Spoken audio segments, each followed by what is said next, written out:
All right, I think if we do it really quick, we can run outside and we can hit this window of sun that only popped out, of course, at the time we were supposed to have it outside. So if we do it orderly, let's go right now. We can have it. But we are very fortunate here at Fonda where we can pivot on a moment's notice and have an incredible venue that's been used throughout the years, and a great place to get together and celebrate these young men and women. So with that, I'd like to wish you all good evening. My name is Aaron Grady, and as the proud principal of Fonda-Fultonville High School, I'd like to welcome you to our 69th annual commencement ceremony.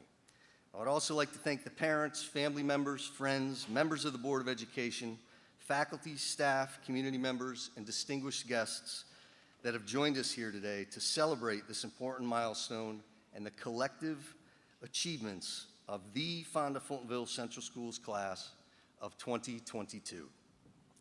Just a reminder, as we progress through the celebration, I ask that you silence your electronic devices and be aware of the exits at both sides and the rear of the auditorium. So with that, I'd like to introduce Class President Zen Miles, who will lead us in our flag salute.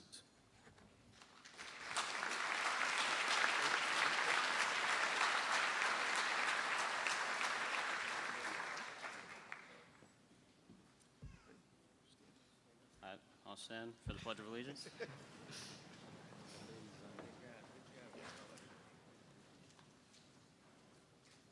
I pledge allegiance to the flag of the United States of America and to the republic for which it stands, one nation, under God, indivisible, liberty and justice for all.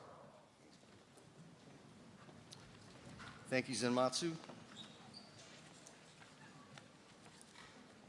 This time I'd like to introduce our first honor student, Shay Sanchez.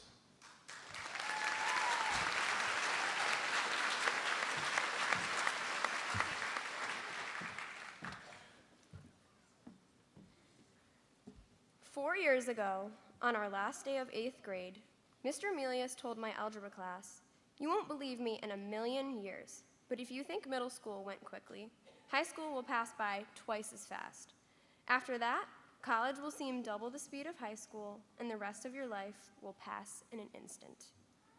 Sitting in math class that one seemingly trivial day with some of my classmates, many of whom are beside me this evening, we all glanced at each other, conveying shared looks of disbelief, and frankly, nothing short of, "Yeah, right."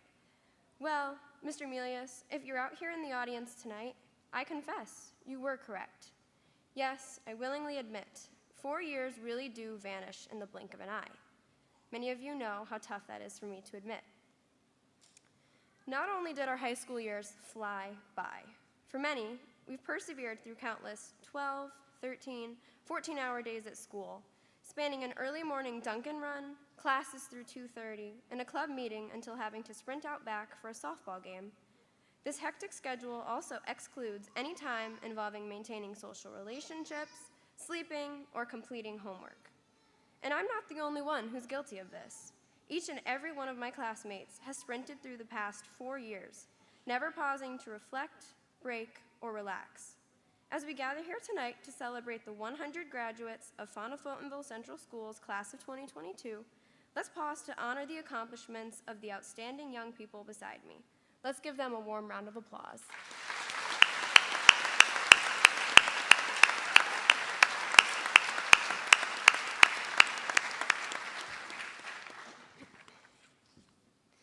The first people who come to mind when I consider my experience at Fonda-Fultonville are my teachers. In the future, I cannot imagine a more nurturing and kind-hearted group of individuals having involvement in my life. For many of them, I consider to be members of my own family. Okay, maybe one is actually a member of my family. Hi, Mom. Fonda-Fultonville teachers are extraordinary. They possess the unique ability to educate students at a mastery level while fostering a comfortable, welcoming atmosphere for everyone. Whereas students typically confide in teachers for their academic expertise, my classmates and I benefit the most from the camaraderie and wisdom they so willingly impart to their students. Their doors are always open for conversation, ranging from college advice to friendship troubles, or even to a new Netflix series. Our teachers are professionals in their subject areas, but they are also human. Selfishly, we as students need nothing more than to know that our teachers support and understand us and our struggles. At FFCS, our voices are heard. As a freshman, I had an encounter I will never forget. I was standing at my locker during homeroom, alone, and a teacher I never knew the name of said hi to me. Mrs. Brush, who I now know quite well, noticed me unpacking my belongings every morning and went out of her way to ask another student who I was so she was able to say hello to me. These thoughtful gestures, a daily occurrence in Fonda-Fultonville, are what make our community so special. To learn from a teacher both academically and philosophically requires trust and acceptance. That day, from a teacher I only knew by sight, but her ever-present smile, Mrs. Brush gained my trust. In an infinite number of ways, my teachers have taught me valuable life lessons. To Mrs. Brewer, thank you for sacrificing your lunch period every other day to connect with me and my often stress-filled, bustling agenda.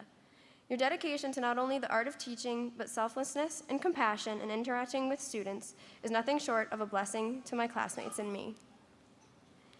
I'm speaking for many of my peers when I thank you, Mrs. Waters, for our Friday morning snacks.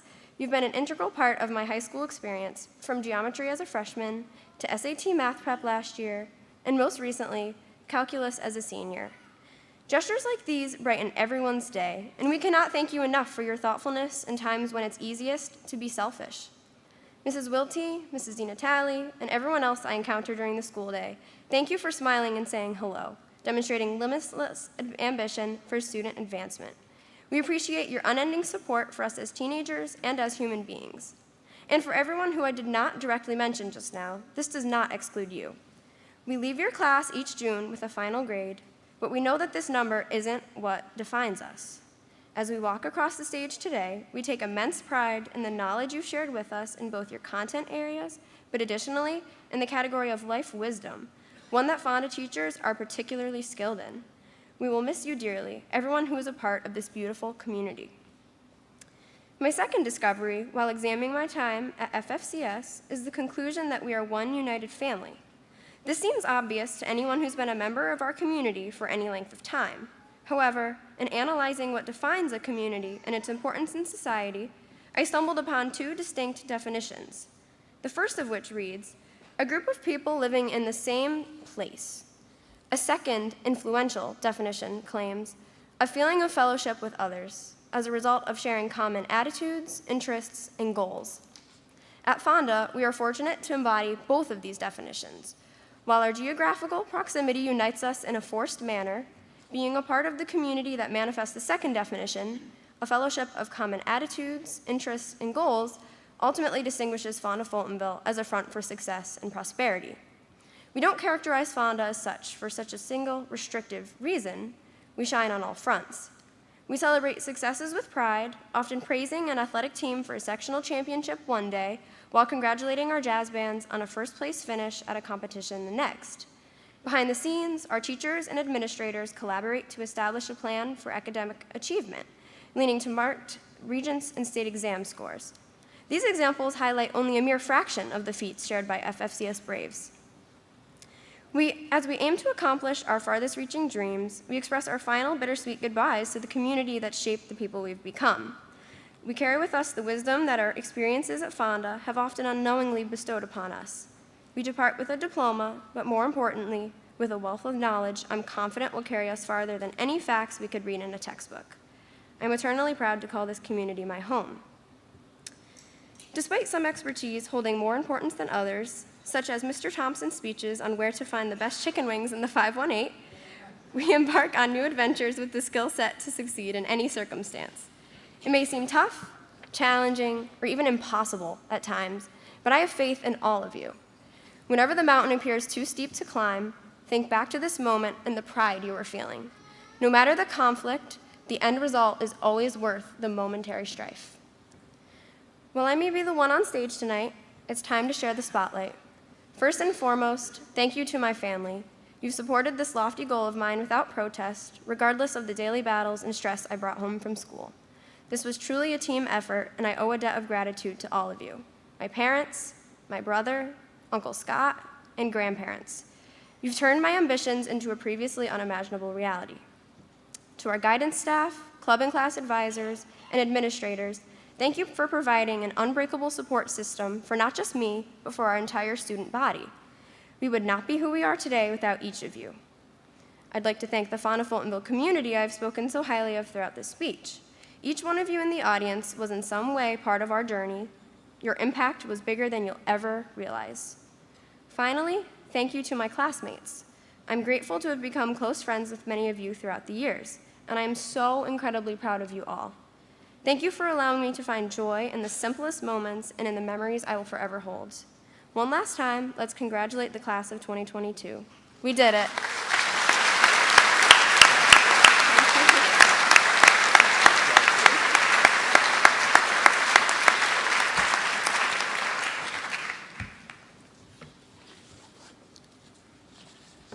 Well done, Shay. Please welcome our second honor student, Kimberly Snell.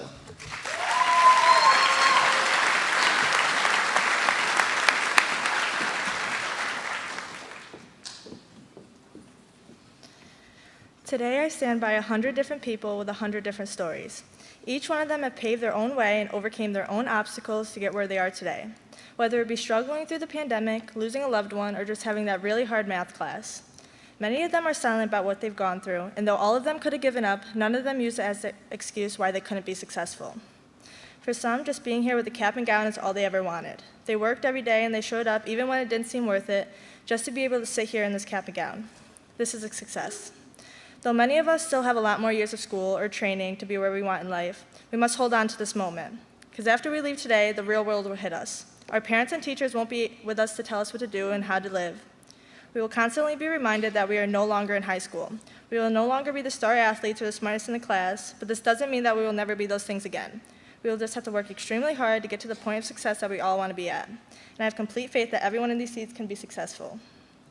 But the biggest question is, what is success? Am I only successful if I make over $100,000 a year with a big house and a big family? While many of you would shake your heads yes and say that is success, and no one would disagree with you, that is not the only definition. Some want to work on their family farm and see it prosper. Others just want to be happy where they are in life, no matter what that entails. Your definition of success might be different than what I classify as success or what the person next to you thinks it is. Maybe you really want to get into that graduate program or get that really high-paying job, or maybe you want to help people and be active in your community. No matter what you do, there's no doubt that you will take the challenge head-on. So I did a little research on the greatest resource in America, Google, and I tried to find an actual definition of the word success. But the amount of different answers I received was unfathomable. Obviously, I looked at the first thing that came up and said success was the accomplishment of aim or purpose. And I looked at that and I thought it was just too broad of a statement. So I put my research skills to use that I learned in English class and went beyond the first link on the internet. I found a website from Berkeley that showed John Wooden's definition of success. He said, success is a peace of mind that is the direct result of self-satisfaction and knowing you did your best to becoming the best that you are capable of becoming. Following this, there were 5 different kinds of success, the first being emotional. This is the easiest to understand but the hardest to achieve because you are simply in a place in your life where you are content with what you have. This is not something materialistic, but how you feel with what you've accomplished. The next type is social. In other words, you are able to be connected with people and climb the social ladder easily. You're a friend to all and can be counted on if somebody needs something. The third and fourth type is what most people think of when they hear the word success. These are occupational and financial. It is easy for most of us to fixate on these two, and in their efforts, they lose sight of social and emotional achievements. The last type of success is the one that is commonly forgotten about. This is communal success. As I was writing this speech, I was talking through my ideas with Benton, and as we all know, he usually has some sort of sarcastic comment about everything. But he truly opened my eyes on someone's impact on society. He told me a story about someone who was at a hotel and had a loved one who was in the hospital, and they would visit frequently. The lady got a call that they were no longer going to keep their loved one on life support and that she must go to the hospital. This woman was clearly hysterical and didn't know what to do with herself. But the manager of the hotel and the workers helped to calm this lady down and support her at this time. They put her well-being of others above themselves. I always overlook the importance of communal impact, but it is extremely important since we come across people every day. Thinking about other people and trying to make society better is one of the most important forms of success there is. With that being said, no one should prioritize any type of success at the expense of another, because they're all needed in today's society. Ben also told me that even though you don't feel successful, other people can see you that way. Just because someone is lower class, they could be one of the most giving people in the world and try to help other people out every day. When we were in 8th grade, we all wrote letters at the beginning of the year. We addressed them to our future selves, and we wrote down our short-term and long-term goals. While many of us probably don't even remember what we wrote down on those papers, looking back at those goals at the end of the year made a lot of us either reflect on our year or simply laugh at the ridiculous goals we had. I bring this up, though, because it's important to always have goals, both short and long-term. Having a long-term goal to work towards keeps you moving and motivated, but without those milestones in between, you can feel like you've made little progress or haven't completed anything important in life. Not everything is completed at once, and sometimes you need to take a step back and pat yourself on the back because you've improved so much. I know I said it was important to set goals and try to achieve them. It is easy to get lost in trying to accomplish these goals and lose sight of what's important, though. Your goals should be something that you wake up every morning and try to accomplish, but they should not be the only thing that you think of. Everyone has heard the famous saying, it's not about the destination, but about the journey to get there. If you focus so much on completing your goal, you forget to enjoy life and what it offers. As we move into college, many of us will find it easy to disappear in a crowd of people. It is key to make yourself known and prosper above others. You'll be challenged with tons of obstacles, but do not make it harder by being hidden from other people. It will feel like everyone is smarter than you or more athletic, but as you adapt to your new surroundings, you will flourish wherever you go. Be open-minded wherever life takes you, because the world outside of Fonda is so different. You will see new things, meet new people, and learn different ways of life. I've been so excited to leave this small town, but after realizing I say goodbye to so many people after I leave this auditorium, I never want to forget the memories of them or high school. As I finish this speech, I would like for everyone to remember this quote from Winston Churchill. Success is not final, failure is not fatal, it is the courage to continue that counts. There's no end point for success, and though it may feel like you have everything you need in life, there's always more to strive for. Along the way, you will probably be face to face with failure a lot, but use it as a lesson to keep you from doing it again. Just because it wasn't done the first way doesn't mean there isn't a way. Be brave. People will look at you funny and maybe make comments about you, but there will always be an average member of society. After you achieve all your goals, thank them, because you couldn't have done it without the motivation.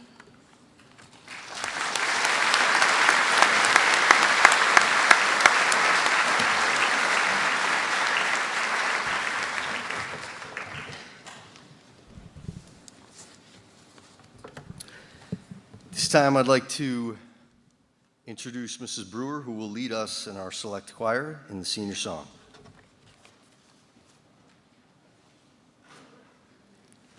And our seniors may join them.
This time I'd like to introduce our third honor student, Bridget Will.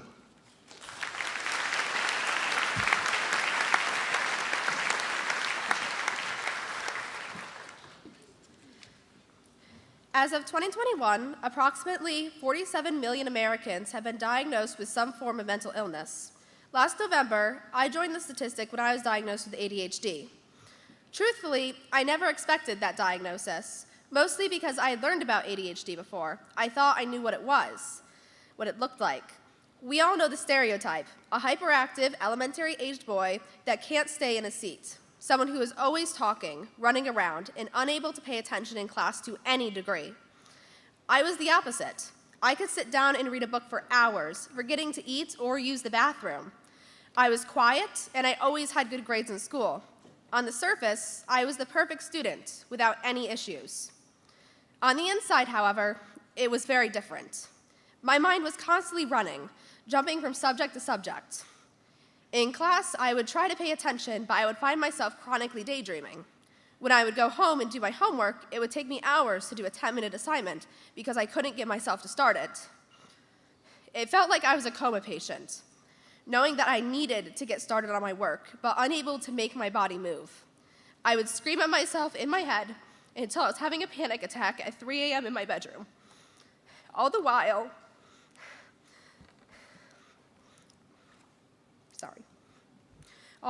I believed this to be normal.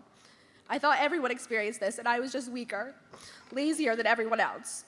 So I lied about how much homework I had each night, about how much sleep I got, and I kept up appearances.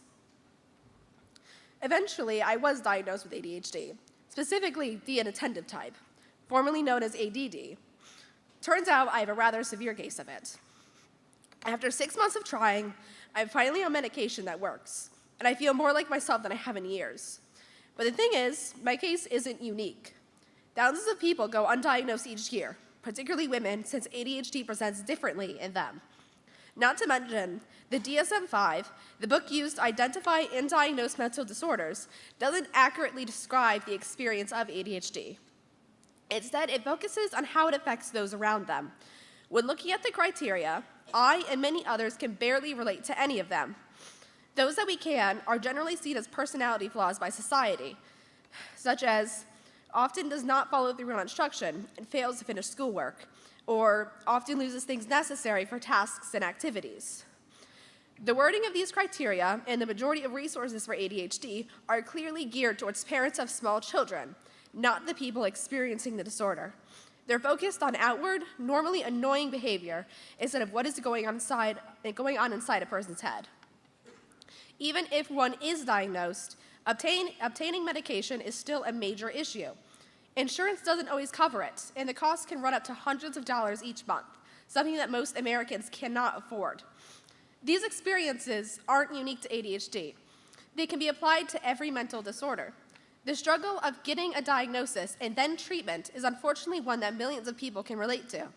And that's not even getting into the social stigma of suffering from mental illness.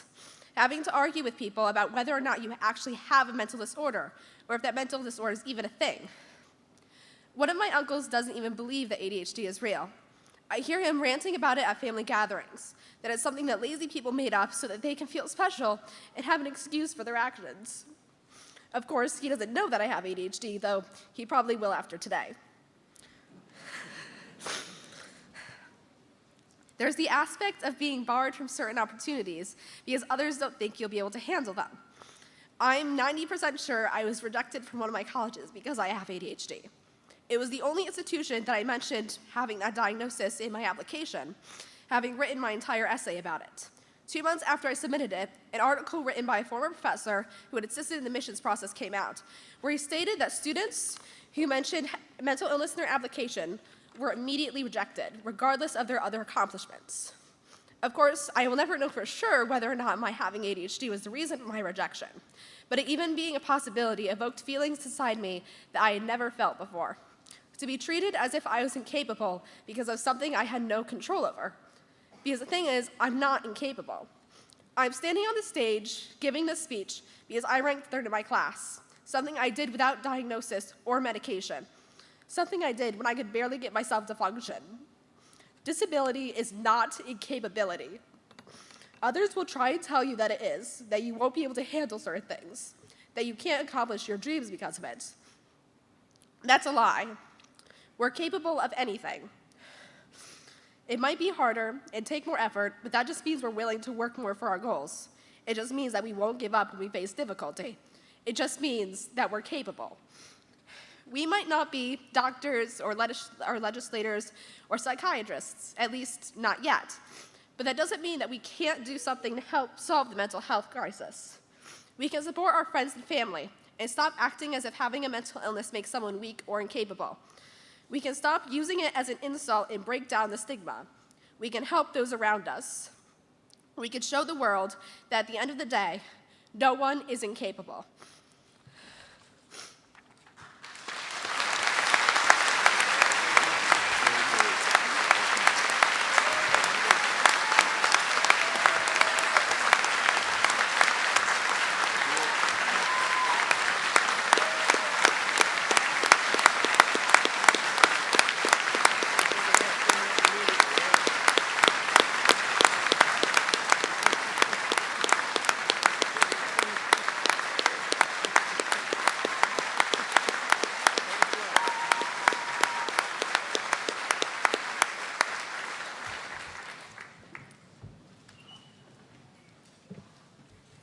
Okay, have a good night, everyone.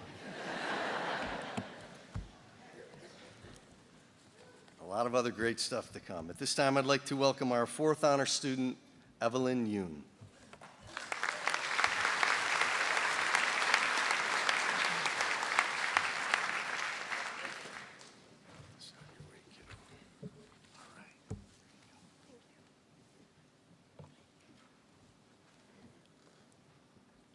I want to start out by saying that not every memory I have here is a good one. And this may seem counterintuitive, but I promise that there is a point. I'm not going to tell you that these were the best days of my life and that nothing could ever live up to them, because there's always room to grow and to learn in life. But what I can say is that I've always had a community here. Whenever I was upset or I needed help, I always had somebody there for me. This is where I met my best friends, and this is where I formed some of my favorite memories. From the givens of high school, like all-nighters writing last-minute essays, to heated debates in film class about whether you're a communist or not because you don't like chicken wings, these are experiences I will never forget. The joy was found in the little moments, outside of the academics, in the time we spent messing around while half of our class was at home during COVID. In the time spent watching as my peers explained football through a diagram drawn on Mrs. Waters' whiteboard, or taking class trips to the cafeteria before we went outside at the end of the year. I watched and I laughed as my peers got into a heated discussion about what was more important between money and morals, to which I have to say that I would not participate in a rigged game show. Fonda was a place where I didn't have to be a part of the conversation to have fun, because I could just sit back and observe, but also a place that openly welcomed me into the shenanigans, where I apparently offended everyone with my hangman skills, but could still walk away from class with a smile on my face, laughing at the hearts drawn on whiteboards during a physics review game as if it was a diary entry. Yes, I may have shed a few tears over schoolwork and a loss of sleep that was mostly due to my poor time management skills, but I also genuinely enjoyed sitting in class.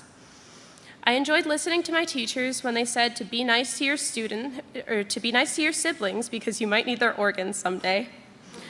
Or when they were arguing that dino nuggets taste no different than normal chicken nuggets, which is objectively false, and dino nuggets are better. Outside of class, many of my fondest memories come from track and cross country. From the bullhorn that I'm sure many people remember, to Benton yelling at me that I can run faster during the first of my 8 laps in my 2 mile because even my shoes were smarter than him.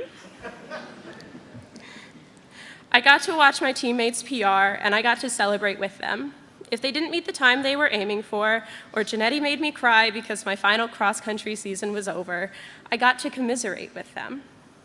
I will never forget the inspirational little messages of "you've got this" as my peers passed me on the track, encouraging me to keep going when they saw that I was struggling. I got to celebrate with my successes with my friends because they were there with me when I PR'd in my 600 or I finally beat my goal time in my 5K. I formed relationships with my teachers and my peers that I will always remember. I will never forget playing Frisbee in physics or can jam in gym, even after the bruises have faded. I will never forget the moments of solidarity during road runs when we collectively struggled on the uphills, only then to hurl downhill, one wrong step away from tumbling instead of running. This is where I was exposed to so many of my favorite things. This is where I learned to play Dungeons and Dragons and where I learned to paint minis, a skill that I will always cherish. This is where I spent a study hall period creating a Venn diagram of mine, Mr. Therian's, and Mr. Martin's nerdy interests. This is where I found a stuffed alien in my seat in class addressed to Chevrevolution because of an inside joke that made its way to physics. This is where I also kept said alien because I'm not entirely convinced that it's not haunted. This is where I could be myself, singing along to a YouTube video with Mr. Therian, confusing the people listening along with us. This is where I found my people. My people, my friends who are always there when I need them, are all people that I met here. I met people when I had just moved here and was sitting in recess trying to find the right group for me. I met people in class, bonding over books that we both liked. I met people through these other people, finding my best friends in the process. It never mattered whose grades were better or whose track times were faster because we just respected and celebrated each other's successes. We were just happy for one another. I'll be honest with you, being where I am and reading this speech feels unreal. It feels like our first lesson of Ludus life tips when we discussed imposter syndrome, but I've come to accept that I don't have to feel confident in my accomplishments because I know that my teachers have prepared me for them. I could not be here standing in front of you all if I did not feel comfortable here. And if I did not feel confident that what I have learned from my teachers here has led me to this moment. I put my trust in my teachers, and I have always been proven right for doing so. Some projects may seem intimidating, like the Spanish 5 final that I had a month to work on, or the research paper I wrote for my AP Bio Symposium, but I know that they have provided me with the skills I needed to be in front of you all today. This school has been my home for the last 7 years, and I will never forget it. These may not end up being the best days of my life, but they're definitely up there. This isn't High School Musical, and we may not all be in this together as we pursue different futures, but I choose to believe that most of my peers here today can walk away with at least one good memory.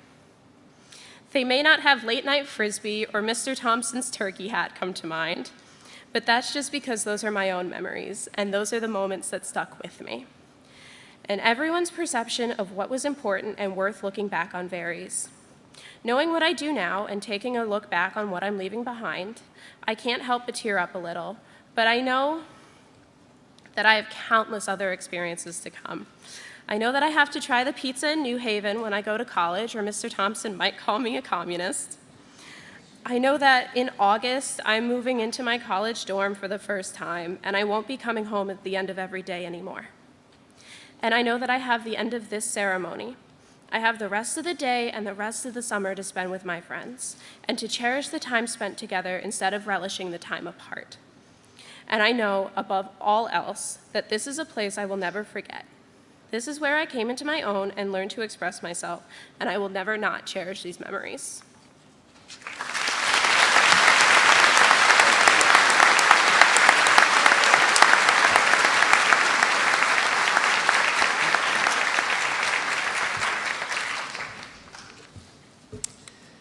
How about another hand for all of our honor speeches? Phenomenal messages.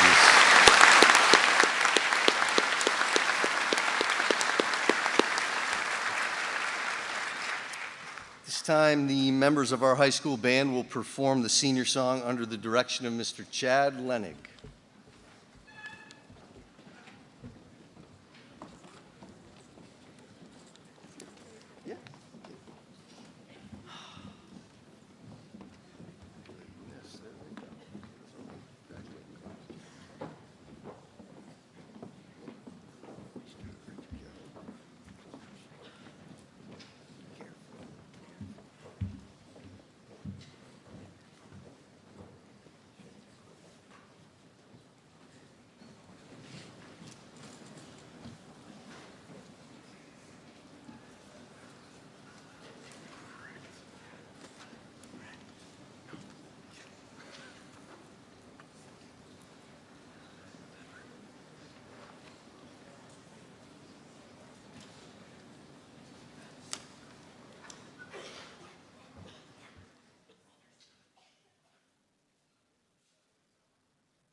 Well done, Mr. Lennig. Well done, students. Awesome job. At this time, I'd like to welcome Mr. Chacho to share a few words with our graduates.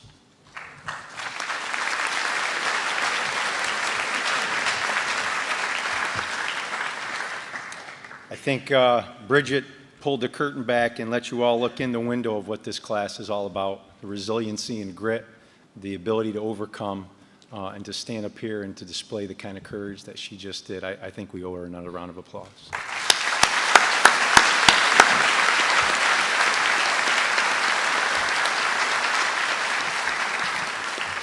Before I get into my speech, I want to thank all the individuals up here that took the time to write me emails, send me cards to my office, my home, stop in and see me, and wish me a speedy recovery when I had my accident. I don't know too many school districts where a superintendent would receive the type of genuine care and concern that you all showed me. And from the bottom of my heart, I want to say thank you. And it really motivated me to be up here standing, walking around. So thank you very much.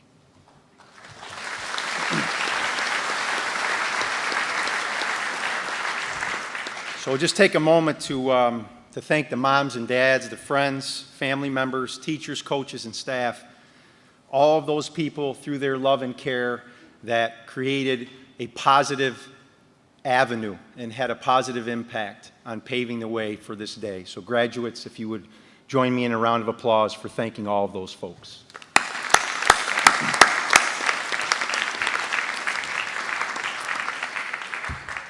So during the 1860s, there's a gold rush in the Rocky Mountains in Colorado. And there was a wealthy man named Darby who decided he was going to go out and stake his claim and make his fortune. And as luck would have it, when he traveled from Maryland to Colorado, he fell upon some tremendous luck, found some veins of gold, and thought he was going to be rich. Tens of thousands of dollars worth of gold. Very happy and satisfied, except he did not bring enough excavation equipment, mining equipment to do the things that he needed to do. So he had to cover up his findings, head back to Maryland, hooked up with his nephew, bought a bunch of excavation equipment, drilling equipment, and headed back to Colorado. Dug up all the gold deposits, which was indeed worth tens of thousands of dollars, and decided that they were going to stay there and strike it rich, going to hit the biggest gold mine they've ever seen in Colorado. So they drilled and they excavated for days, for weeks, for months, and they just kept coming up empty. Emotionally exhausted, broke because all the equipment broke. They had to fix it, use all their money. They had to use the money to survive. They certainly weren't staying in the Ritz, in a hotel back in the 1860s. They had a decision to make. Would they quit, or would they make this their life work and continue their dream of striking it rich? Well, they decided it was time to quit, time to go home. So they took all their equipment, they sold it to a junk owner, and headed back to Maryland with their tails between their legs, broke. The junk owner, who's from Colorado, thought there was definitely gold in them there hills, and he took the story that they had told him, but knew he didn't have the expertise. He didn't have the knowledge to figure all this stuff out, so he hired a mining engineer, and they went up to the Darby site, and within 3 days, they found a vein of gold worth millions of dollars. 3 feet away from where the Darbys finished drilling. So there are going to be times when you start off on this next journey where you might be like the Darbys. Success may come very quickly. Things may fall into place. But I will tell you, more often than not, you're going to face challenges, you're going to face struggles, you're going to face things that are going to test you to your very core. And the one thing that we all have in common here, no matter what path of life we've walked down, what job we hold, where we live, we all face countless challenges and struggles that we have to figure out. We have to make decisions, and those decisions determine how far we are going to go in life. Will we achieve our goal? Will we live out our dreams? Will we strike gold, or will we fall 3 feet short? I share the story also because there's defining moments. Decisions you have to make. And, it's reality. Are you going to quit, or are you going to keep moving forward when those things are laid out before you? Are you going to feel sorry for yourself, or are you going to find a way to overcome? Are you going to ask people for help when you need it? Because you'll need it. Or are you going to let foolish pride get in your way? Well, this class has faced countless challenges. I would say over the past 2.5 years, they have dealt with things that are completely out of their control. And they have learned to deal with things that are in their control. They have shown us that they have strength within themselves to face any setback that COVID or any governmental regulation or anything was thrown their way, and they have struck gold. And Bridget, again, showed you how they did it. So I decided I wanted to share just a few examples.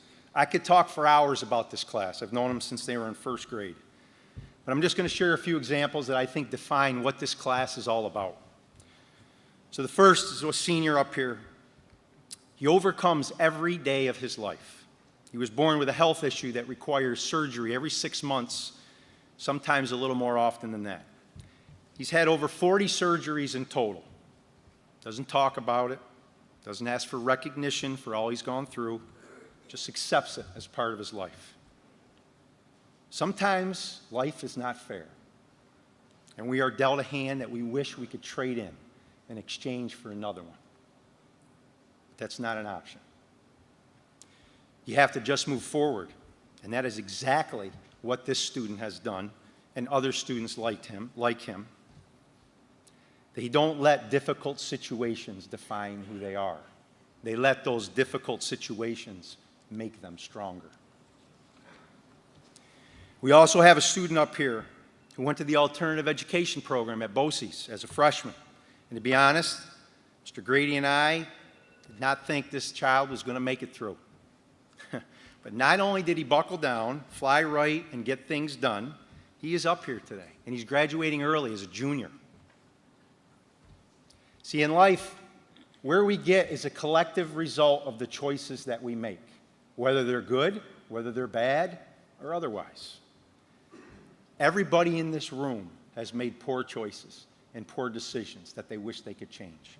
But the most important thing to remember is not to let those choices define who you are, but to know that at any moment in time, you can decide to make better choices, and that will lead to better outcomes. That's exactly what this young man did. I couldn't be more prouder of him. He's made himself, his family, and his school extremely proud. My last example. This student went through his entire education needing help and support. School does not come easy to this student. He lost his #1 advocate and the most important person in his life in the elementary school when he lost his mom. He's needed help, support, and people he could trust to get through all the things that life was going to throw at him. And that's exactly what he did. He found the people he could trust here, outside of school, asked for help when he needed it, and did everything he could to rally a team around him so he could take anything on. So as we go out and we go through difficult things, you do not have to go it alone. People said it before. We have a community of people that will rally around you. Friends, family, doesn't matter who they are. You tell them you're from here, they will find a way to help you out. And that's exactly what this student did. That's exactly what many of you have done who have a similar story. When things don't go well for you and you can't make it through yourself, you find those people to rally around and let them help you to find that inner strength and the fortitude to continue to move forward. So make no mistake, there are countless more examples. Bridget is another one, and there's many more that I could go on and on about. But the resiliency and the grit that defines the class of 22 is unmistakable and unremarkable. And you don't see it all the time. It comes every once in a while. So I'll leave you with a statistic. And the statistic is not the most important thing that I got from this article I read, 5 or so years ago. It's what the article really talked about. But it says 20% of the people make 80% of the money, which is kind of skewed. But to me, that's not what struck me. What struck me was that it takes 3 to 5 or more attempts before you start to find success at something that you're going to try to do. That's just human nature. But what's interesting, and for those who you had, Mrs. Waters, Mr. Milius, you can add these figures up, make sure I don't get it wrong. 44% of the people, according to the research, give up after the first failed attempt. 22% give up after the second time things don't work out so well. And 14% call it quits after the third failed attempt. So if my math is correct, Bridget, 80%, right? 80% of the people fail because they simply take no for an answer. They simply decide that when things don't go their way, it's time to go down another path. And they let their circumstance define who they are and make the excuse for why they don't succeed. So the way I see it, based on the information and all the wonderful things we know about this class, the resiliency, the grit, the ability to overcome, you have an advantage starting out over 80% of the people in this world as you go out and try to strike gold in your own lives. And you have set yourself up for that. So I arrived here when most of you were in first grade, and I can tell you it has been an honor for me to watch you grow, to watch you learn, to become first-class individuals, and I wish you all the best of luck. Congratulations to the class of 2022.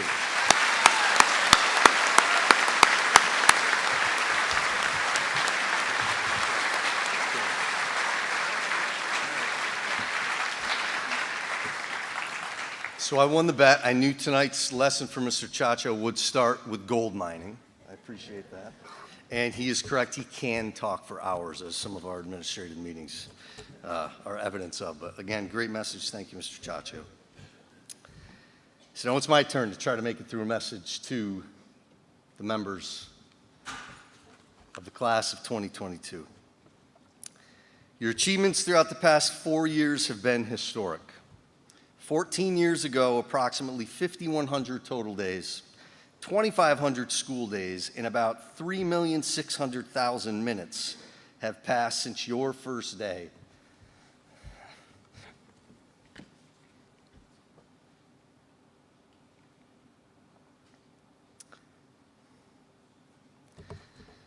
Since your first day in pre-K.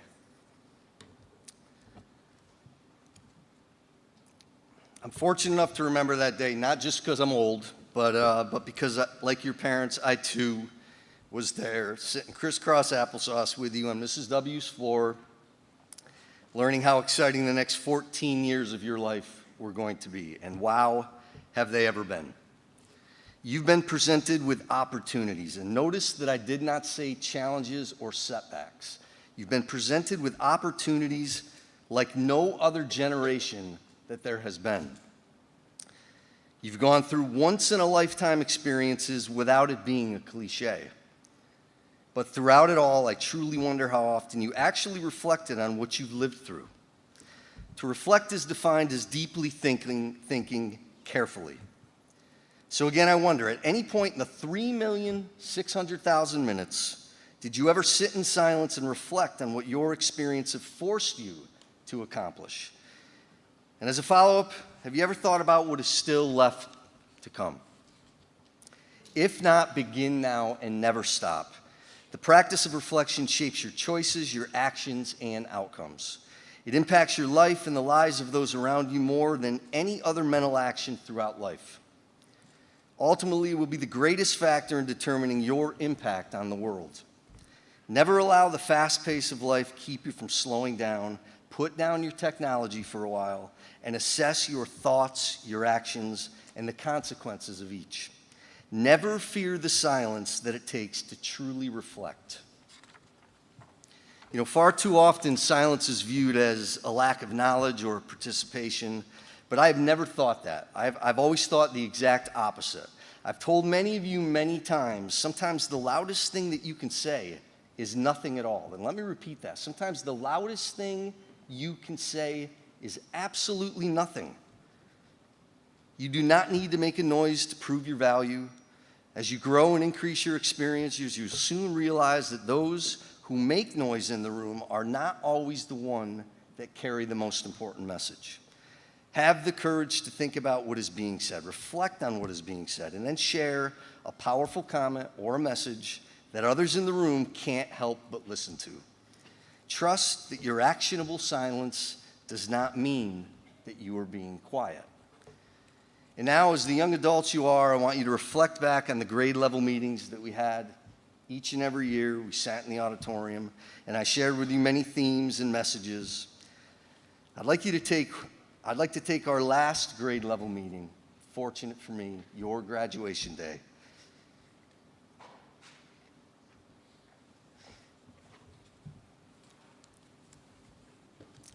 Just to remind you of a few of those.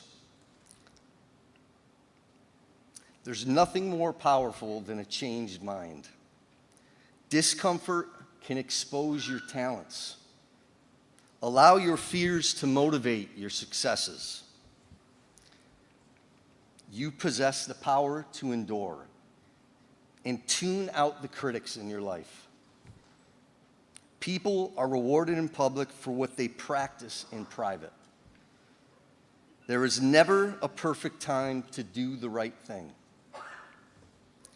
If you can look up, then you can get up. Time is our one true equal. Again, I've told you this many times. What separates us are the choices that we make within the same 24 hours that we have. Make your dreams a reality, otherwise you're working to make somebody else's dreams come true. Tap into your courage and be courageous. And lastly, be the quote that others refer to and others write on the bottom of their emails and that they write about you.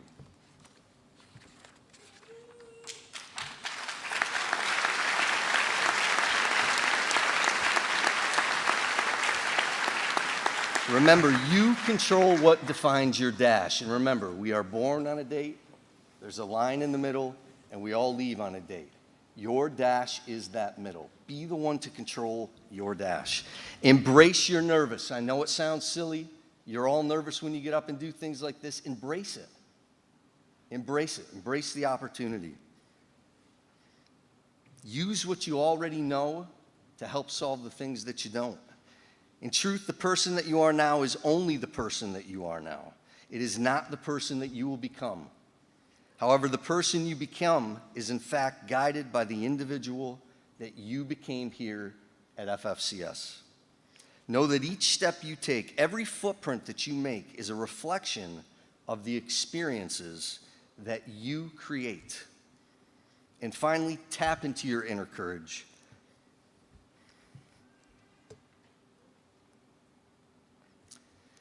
As I tell you guys,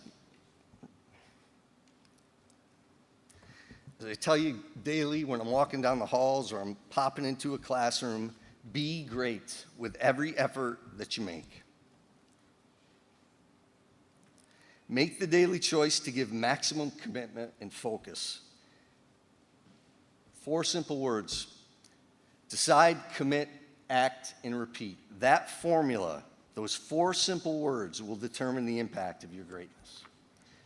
So without question, we all know that you're prepared for the next phase of life, whether your path leads to college or military service or directly to the workforce. I'm confident that you will represent this school, our community, and most importantly, your families with pride. You are bright, you're driven, compassionate, well-rounded, and each of you has persevered to earn this day. You have every reason to be hopeful as you move forward, and never lose sight of how powerful the hope you have will be for somebody else. Be true to yourselves, your values. Give your hope to others. Your best effort is always enough. Be great and be smart.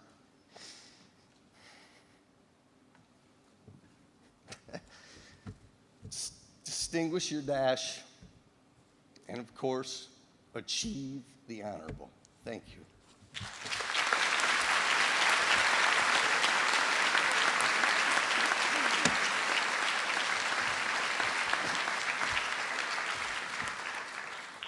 All right, now to the fun stuff.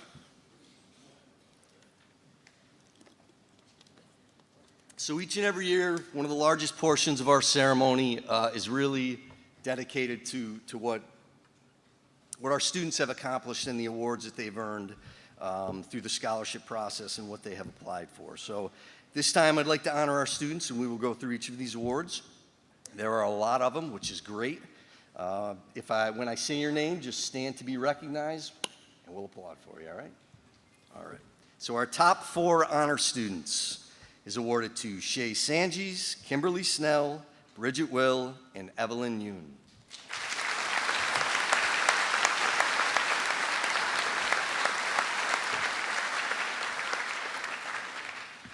The George P. Snyder Senior Memorial Scholarship is awarded to Paige Polakowski.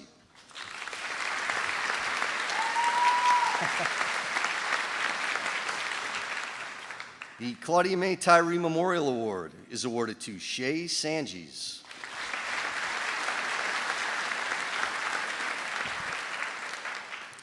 The David Tyree Memorial Award is actually being presented to a student that's not here this evening. He's actually in his first day of boot camp in the Navy, I believe, but I think it's worthy of recognition. The David Tyree Memorial Award is awarded to Corey Ewan.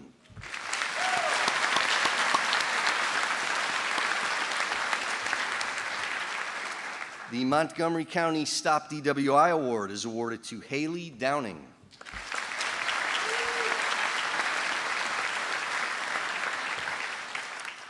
The Fultonville High School Alumni Scholarship is awarded to Ethan Ospelmeyer, Kaylee Eggleston, and Kaylee Freeman.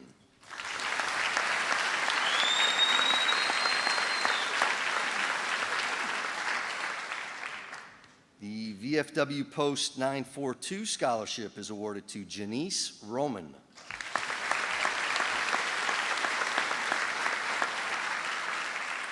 The John F. West Memorial Scholar Athlete Award is awarded to Carly Addy.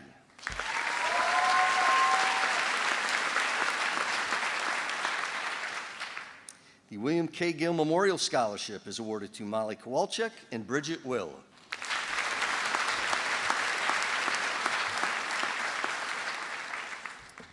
The Jennifer C. Freeman 4-H Memorial Award is awarded to Alan Booth.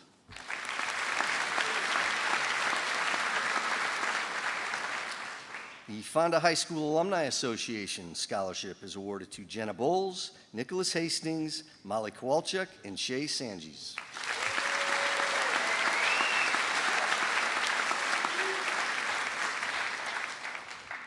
The Norman C. Schaefer Memorial Award is awarded to Troy Firiello.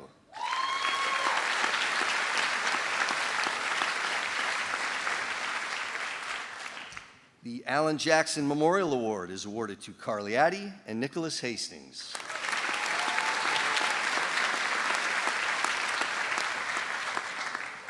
The Laverne Mountain III Memorial Award is awarded to Ryan Denton.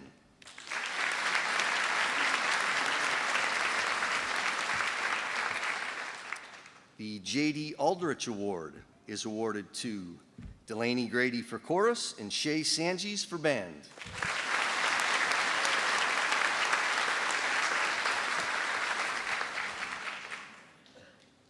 The Bernie Kirk Memorial Football Award is awarded to Giovanni DiCaprio.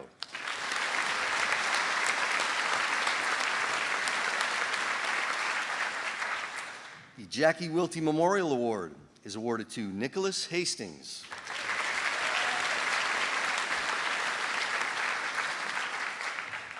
The Virginia M. Szabo Memorial Music Award is awarded to Shay Sanchez.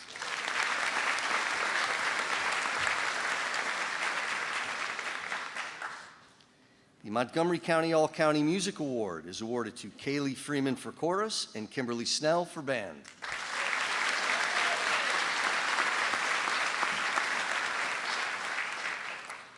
The William K. Keller Jr. Memorial Scholarship is awarded to Hayden Ospelmeyer.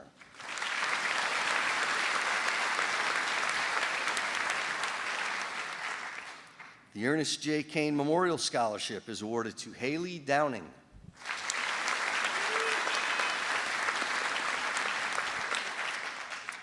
The Fonda-Fultonville Lions Club Community Service Award is awarded to Molly Kowalczyk and Bridget Will.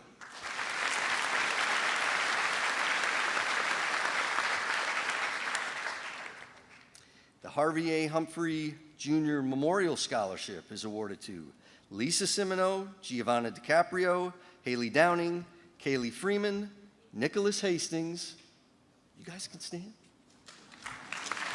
Molly Kowalczyk, Kyla Smith, and Seth Torniainen.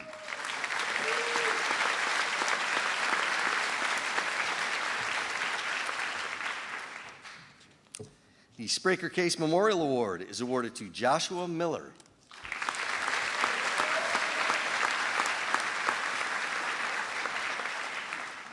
The CTW Fund Incorporated Scholarship is awarded to Troy Furiello, Kaylee Freeman, Garrett Neff, and Shay Sanchez.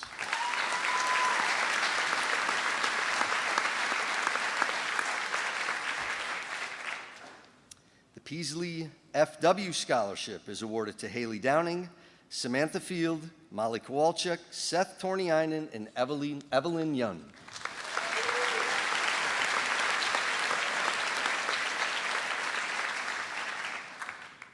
The Tyler Zielinski Memorial Award is awarded to Garrett Neff.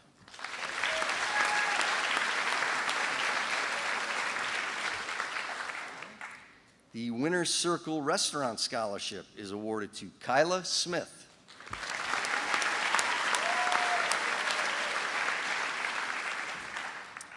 The Stacy Lee Andrews Marticella Memorial Award is awarded to Haley Downing, Kaylee Eggleston, Samantha Field, Nicholas Hastings, and Madison Thompson.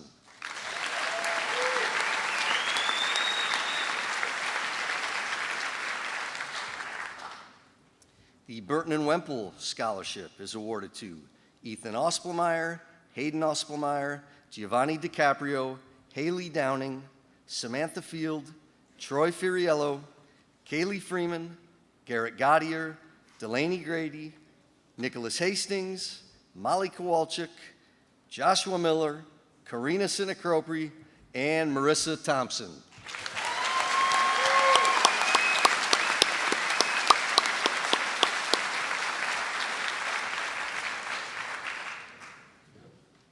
The Fonda-Fultonville Teachers Association Member Award is awarded to Jenna Bowles, Derek Duvall, Nicholas Hastings, Shay Sanchez, and Marissa Thompson.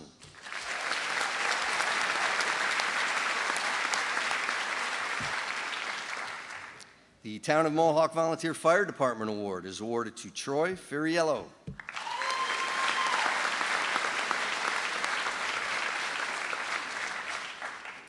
The Ronald D. Papernak Memorial Award is awarded to Carly Addy, Giovanni DiCaprio, Samantha Field, Kaylee Freeman, Nicholas Hastings, Joshua Miller, Kyla Smith, and Kimberly Snell.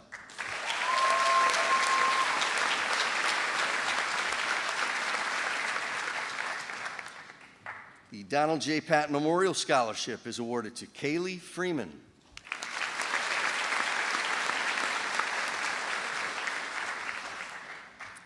The Thomas Douglas Memorial Art Award is awarded to Joshua Miller.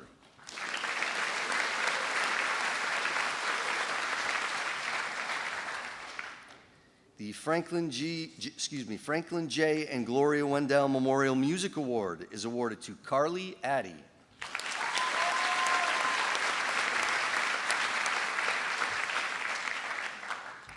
The Mr. West and Mr. Mongan Memorial Senior Tribute Award is awarded to Isaac Rivera and Mallory Winsman.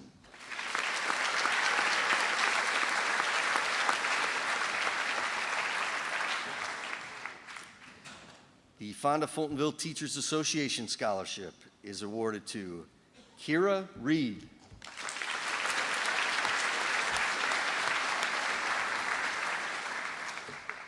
The Sisters of the Holy Spirit Scholarship Award is awarded to Bridget Will.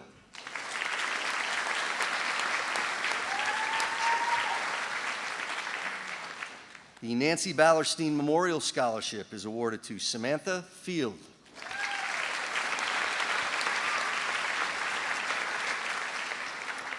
The Thomas J. Murray Sr. Memorial Award is awarded to Bridget Will.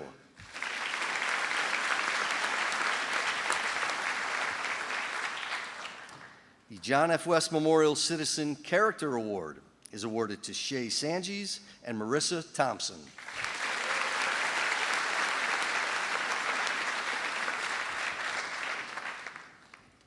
The Richard L. Hansen Jr. Memorial Award is awarded to Molly Kowalczyk and Shay Sanchez.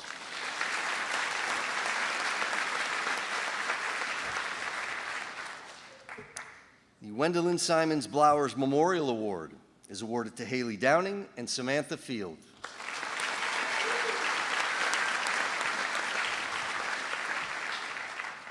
The Ian Douglas Hayes Memorial Vocational Scholarship is awarded to Austin Boulan.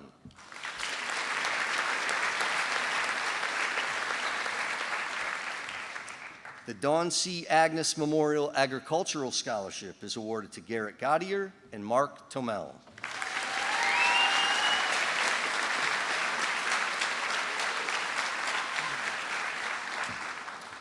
The John F. West and Michael J. Mongan Memorial Leadership Award is awarded to Giovanni DiCaprio.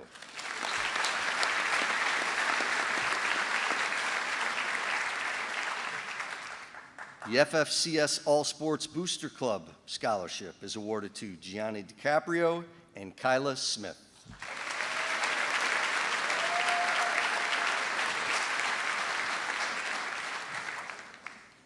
The Bailey Field Memorial Scholarship is awarded to Samantha Field.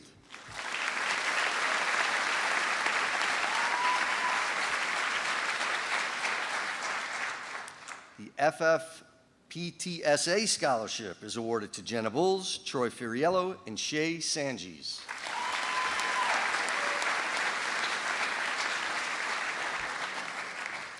The Matthew J. Bush Memorial Scholarship is awarded to Haley Downing.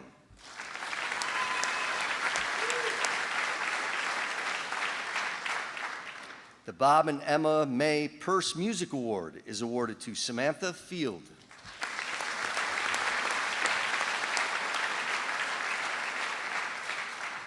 The McGrattan Memorial Scholarship is awarded to Lindsay Lombardoni.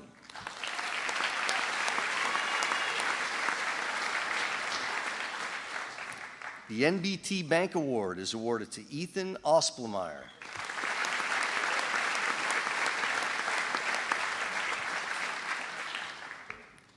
The Bailey Alexandria Field Memorial Scholarship is awarded to Samantha Field.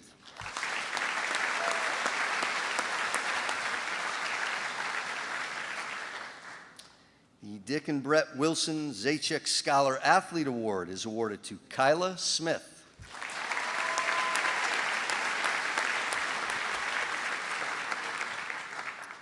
And the Phyla Chatwin DVM Memorial Scholarship is awarded to Kaylee Freeman.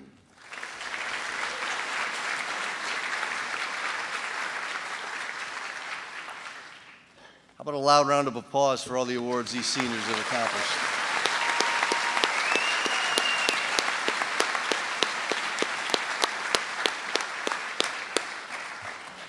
This time I'd like to invite Class President Zenmatsu Miles back up to the podium to present the class gift.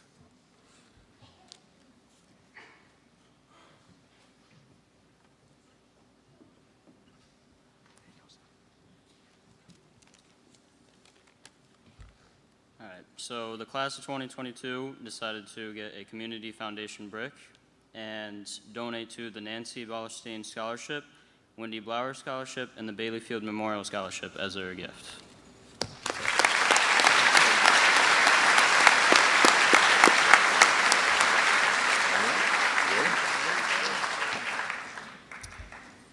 You guys ready? All right, and now for the presentation of diplomas.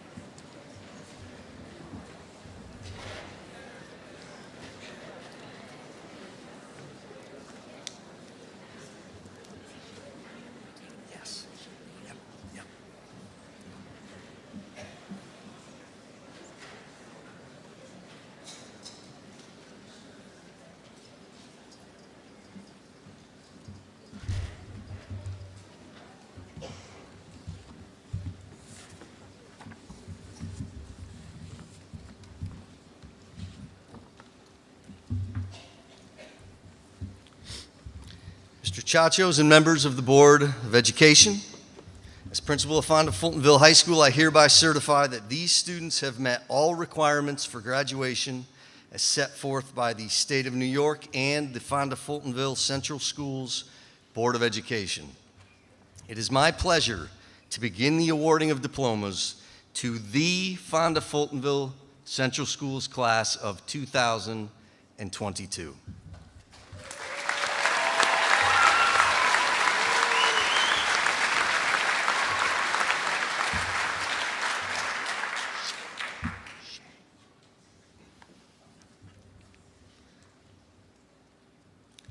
Shay Sanchez.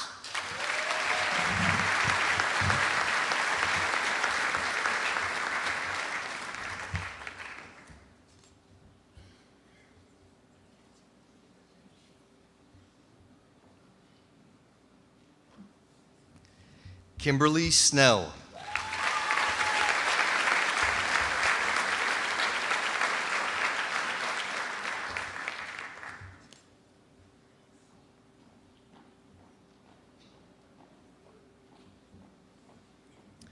Bridget Will.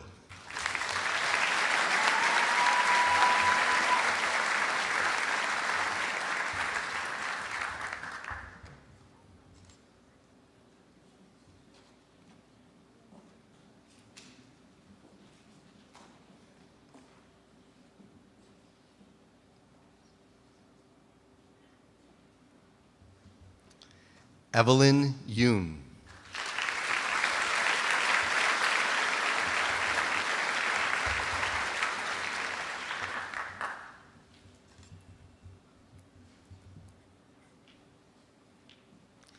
Zenmatsu Miles.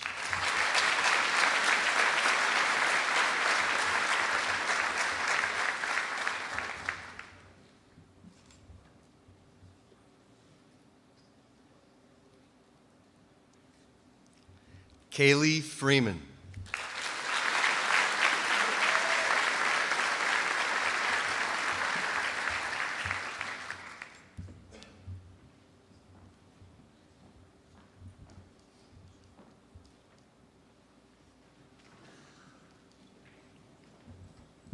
Reese Aguilera.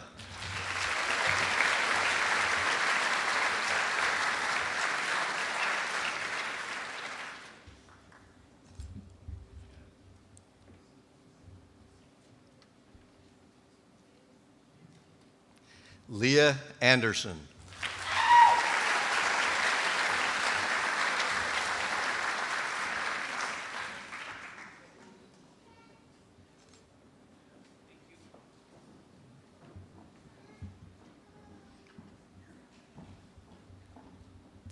Carly Addy.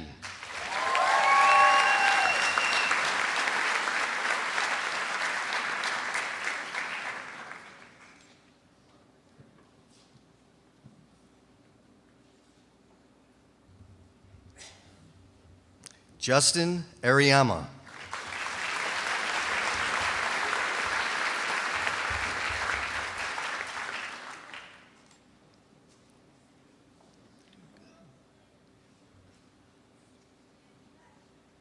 Ethan Osplemeyer.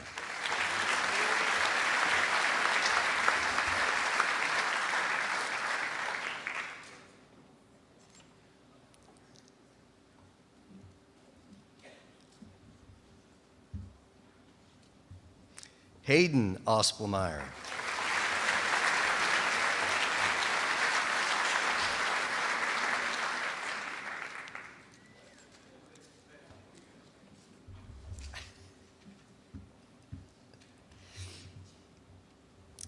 Caitlin Burkholtz.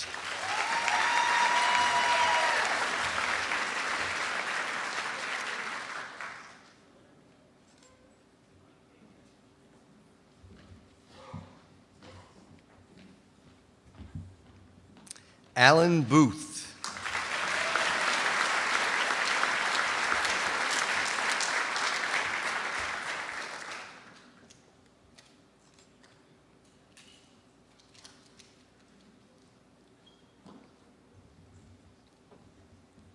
Jolene Bostic Harris.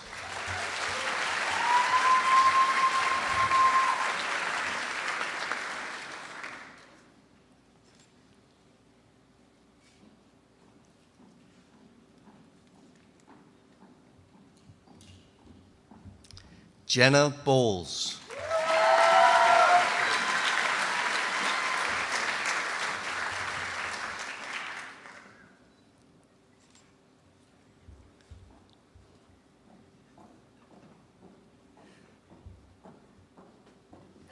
Brandon Buono.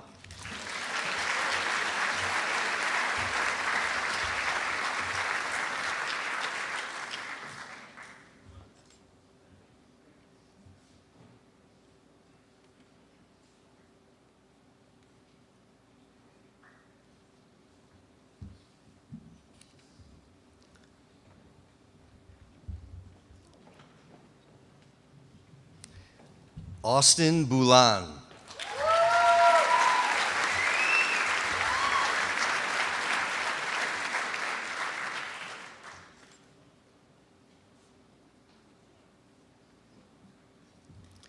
Nicholas Butler.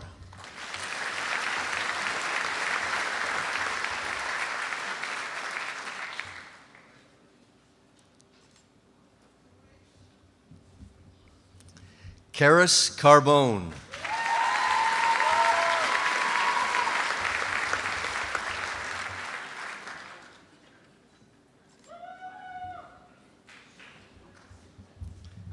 Tamara Chesborough.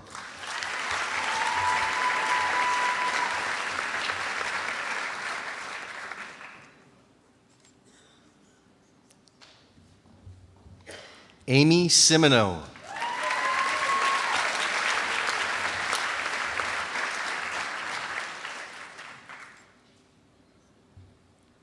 Lisa Simino.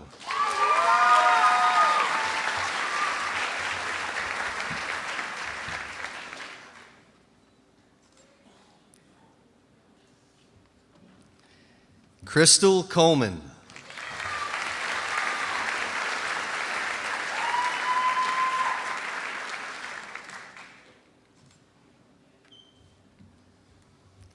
Peyton Cool.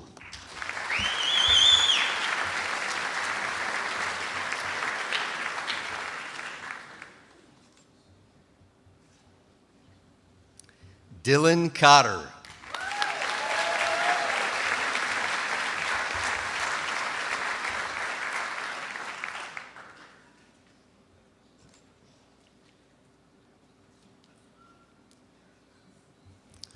Aiden Kupis.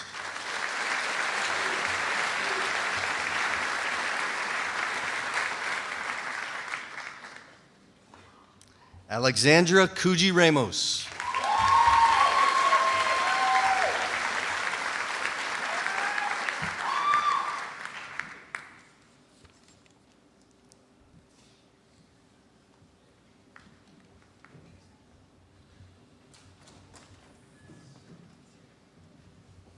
Shauna Darrow.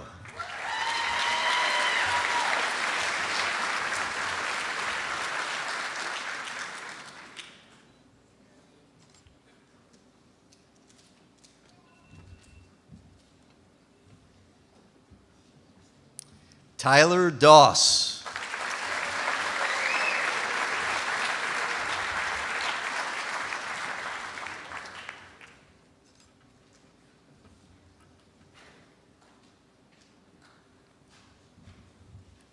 Ryan Denton.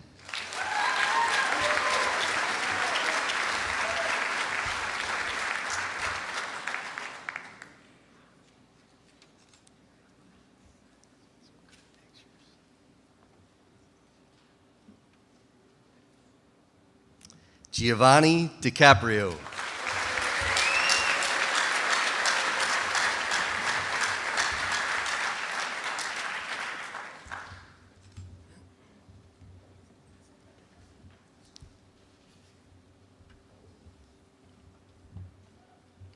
Haley Downing.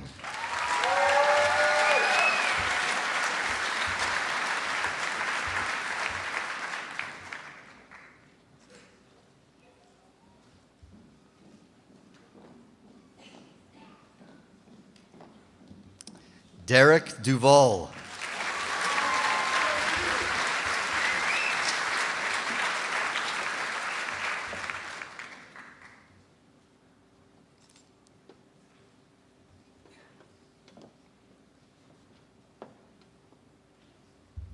Kaylee Eggleston.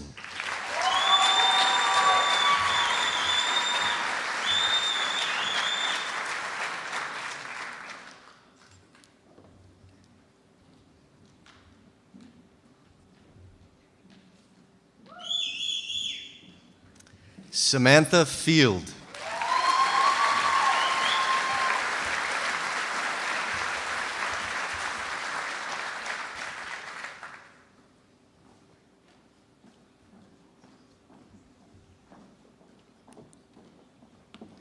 Troy Firiello.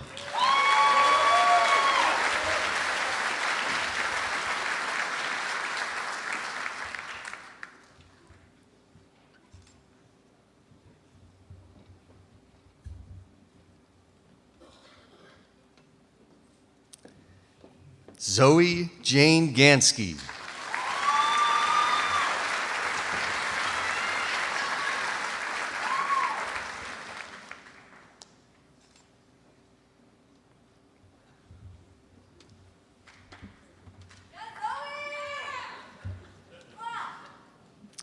Ashton Glasser.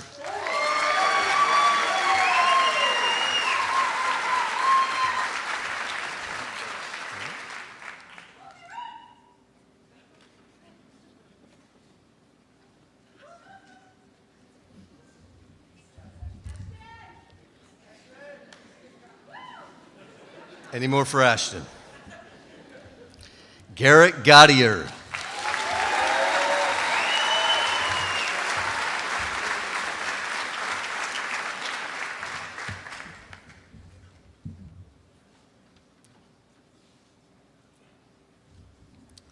Our next graduate will have her diploma presented by her extremely prideful father, Delaney Grady.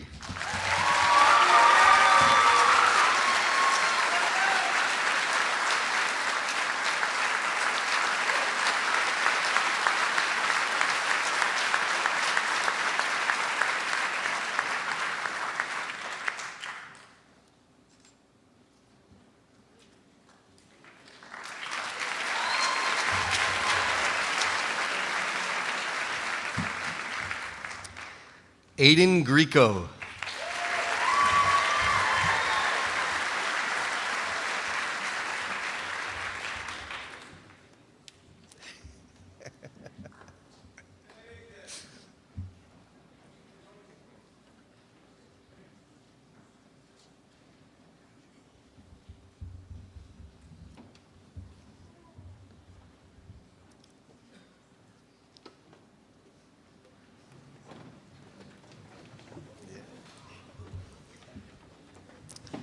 Donald Greco.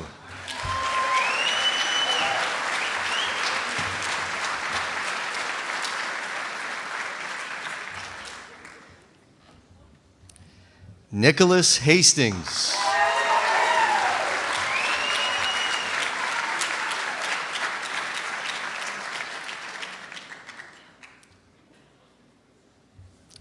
Jeffrey Hattat.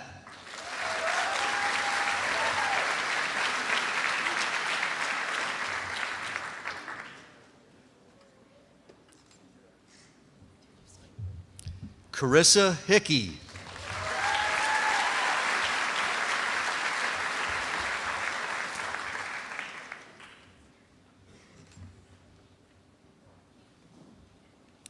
Brian Hillman Jr.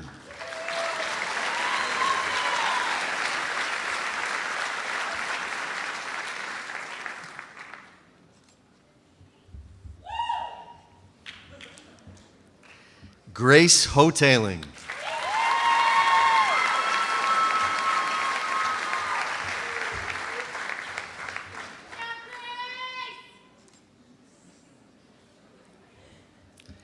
Braxton James.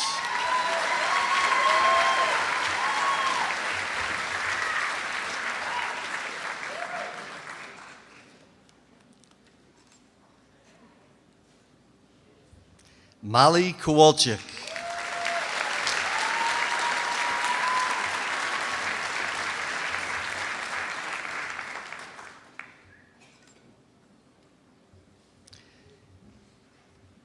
Colin Kowalski.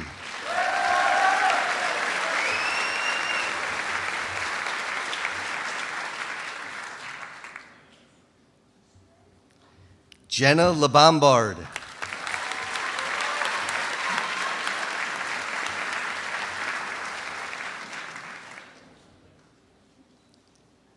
Picture.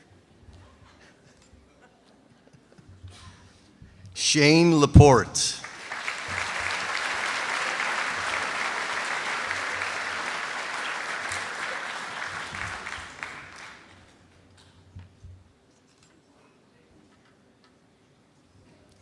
Dylan Lewis.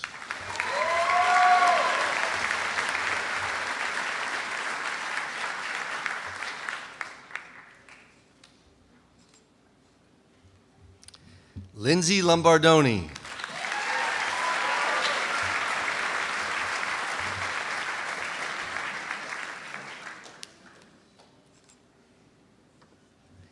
Jacob McMurray.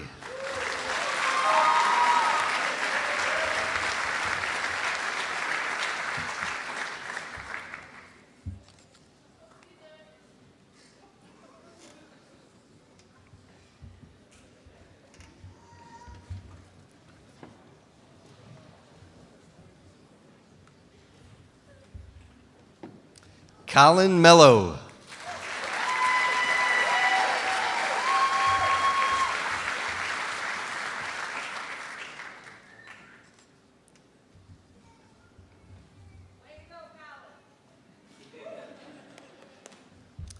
Joshua Miller.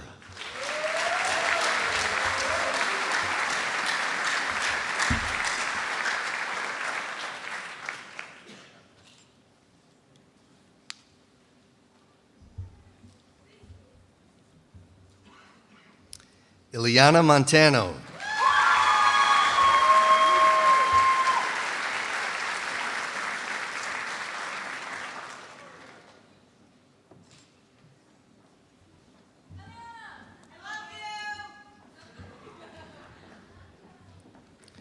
Chase Moran.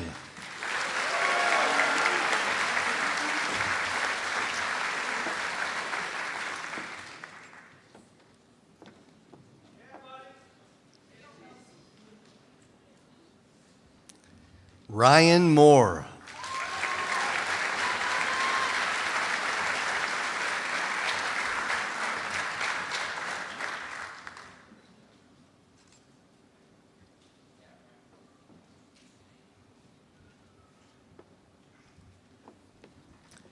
Garrett Neff.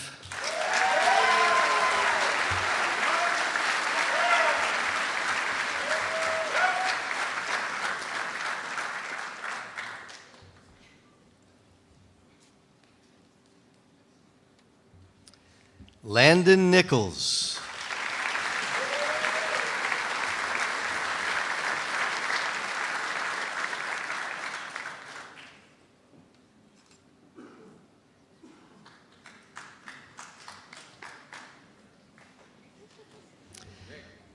Joseph Ohout.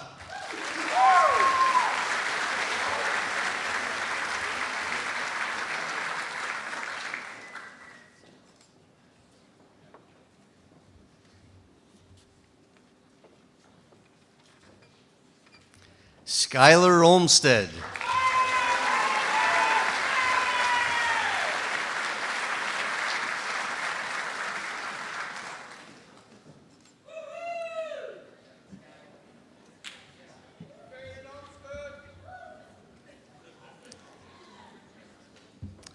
Gabriel Pfeiffer.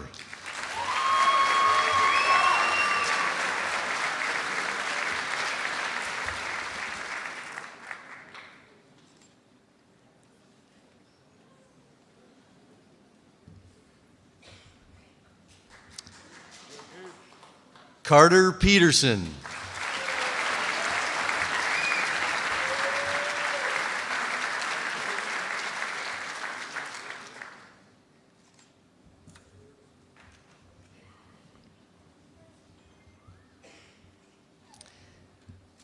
Paige Polakowski.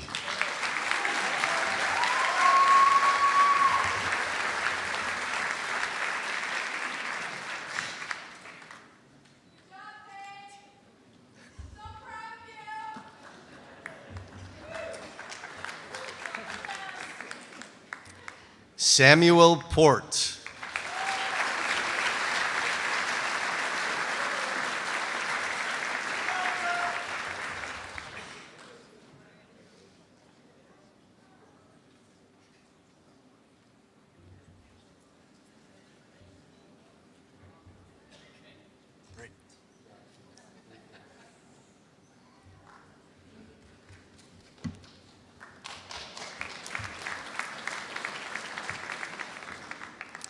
Michael Putnam.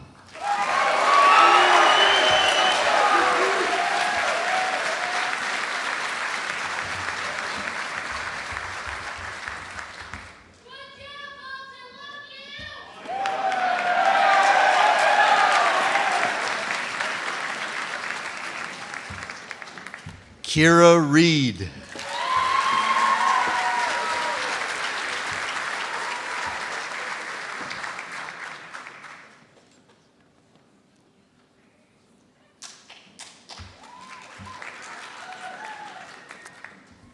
Isaac Rivera.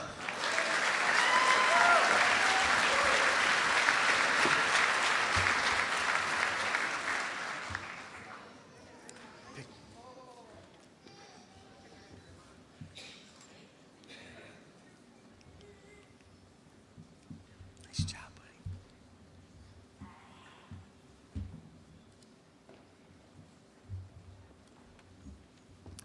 Janice Roman.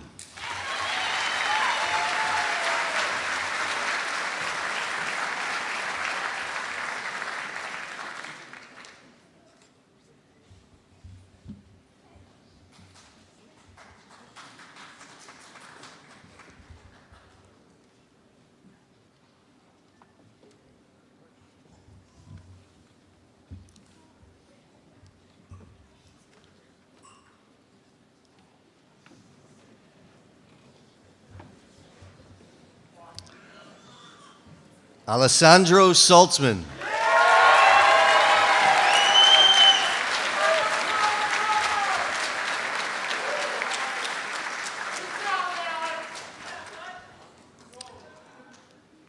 Tyler Schmidtman.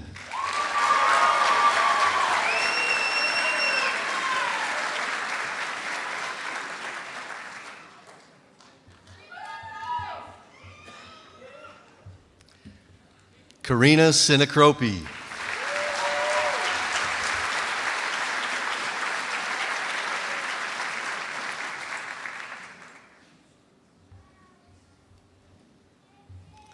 Lauren Sisko.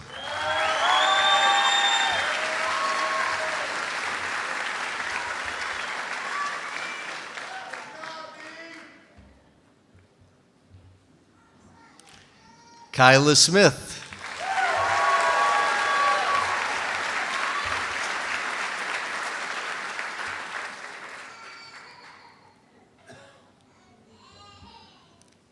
Jaden Spraker.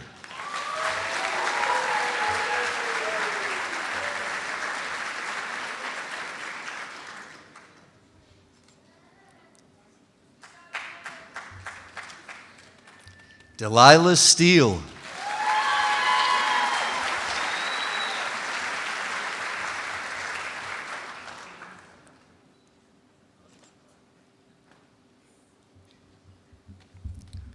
Marissa Thompson.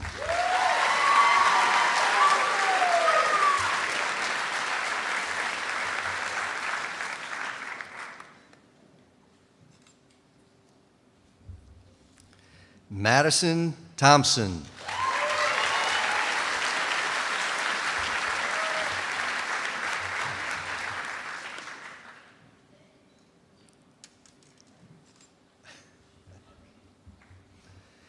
Mark Tomel Jr.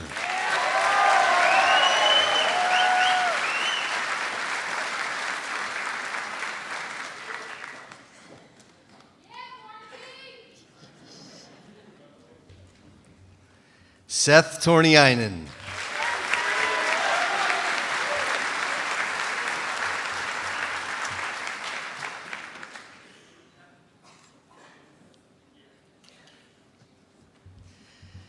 Clayton Van Valkenburg.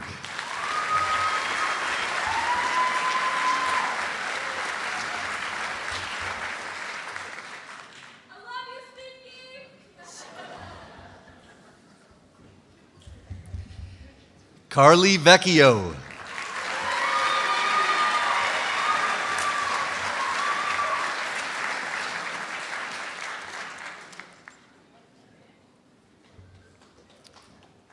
Isabella Vieira.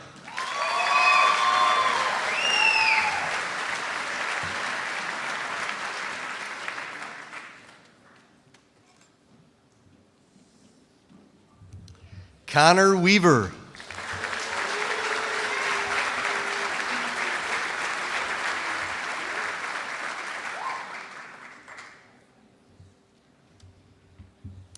Marilyn Wickovich.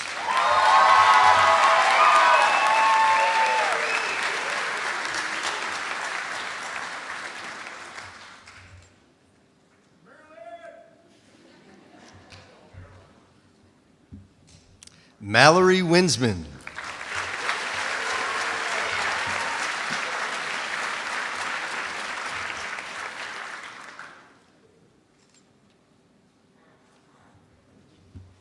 And Troy Zillis.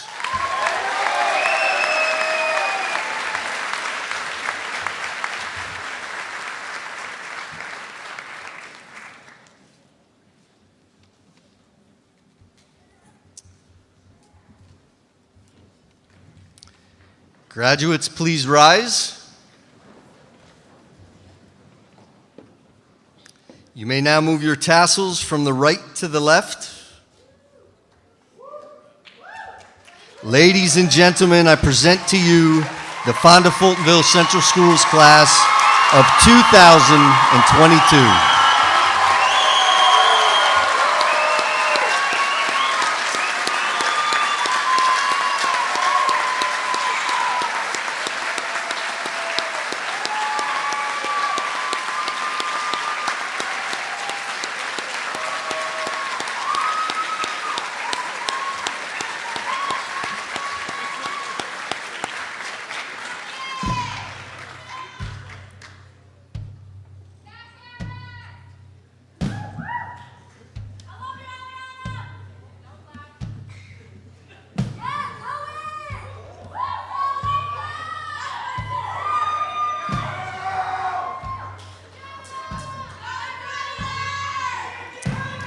Before we close our ceremony this evening, I would like to thank everyone who has contributed to the success of these young men and women.